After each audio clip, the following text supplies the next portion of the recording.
президента Ингушетии Мурата Зязикова причастны международные террористы. Об этом сегодня объявил заместитель генерального прокурора Николай Шепель.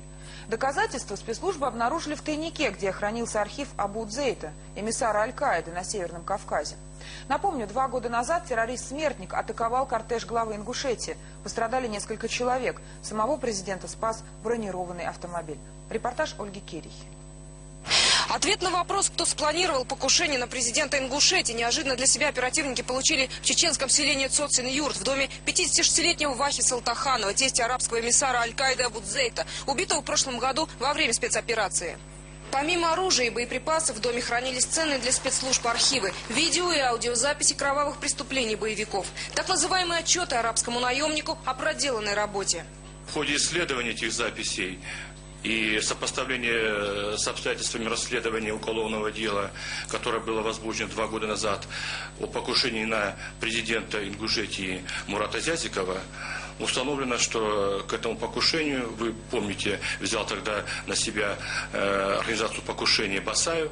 Он еще говорил, что через месяц мы все равно завершим и приведем в исполнение приговор Мурату Зязикову.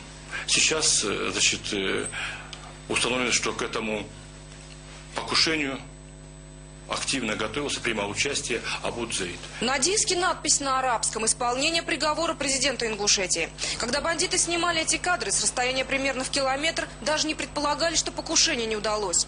Белая «семерка», за рулем которой террорист-смертник, напичканная 60 килограммами тротила, движется по улице Войнахской. Затем разворачивается и идет навстречу президентскому кортежу.